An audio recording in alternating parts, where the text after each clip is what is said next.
Hello. My name is Joseph Lopez, and today we will be doing an overview of Japanese literature and the Meiji period in Japanese history.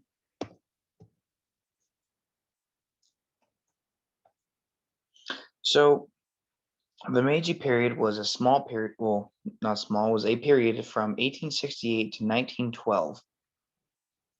Meiji itself stands for enlightened rule and was when Japan was modernizing their society, named from the 45-year rule of the Meiji Emperor. Um, Rapid development of technology and industry due to trade with the West reopened. So now there's a vast amount of influence going back and forth from the West and to Japan, as well as vice versa. Feudalism of the time and the time of samurai were traded out for citizen equality, restoration of the emperor, and realism perspective.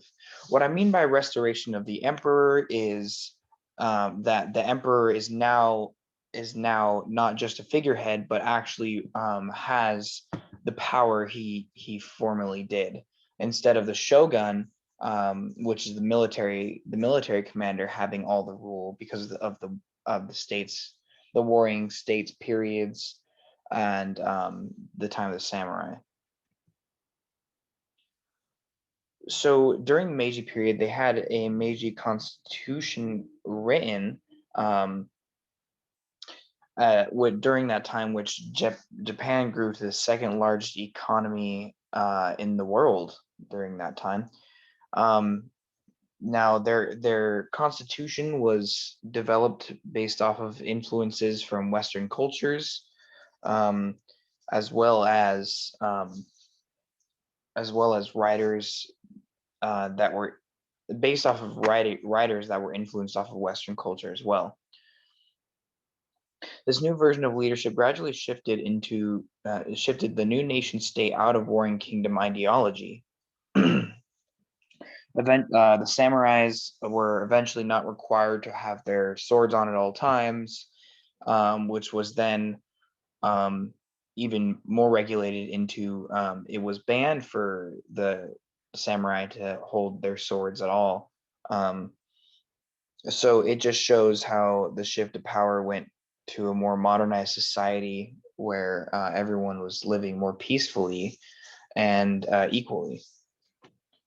It also allowed the limitation of the emperor's power, so he wasn't an almighty divine type ruler. So some literary influences during the Meiji period um, from European um, from European literature. They got the ideas for free verse poetry, the ideas of naturalism, and longer poetry. So poetry that was just had more length. One of the famous literary influencers was Fukuzawa Yukich. He was dedicated to encouraging learning and intellectual development in Japan. Um, he he was actually he actually helped found one of the very first colleges um, during this time, and with that college had a major inspiration from the West, in especially in the sciences and arts departments.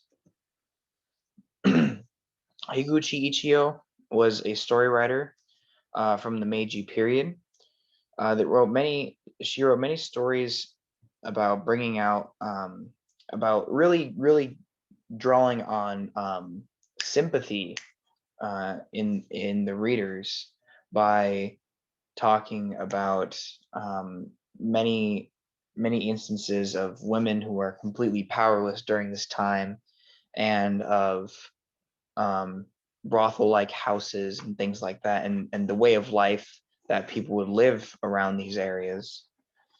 It brought a very deep sense of realism in the era. Um, she had a few famous works that were Growing Up, Child's Play, and The Last Day of the Year.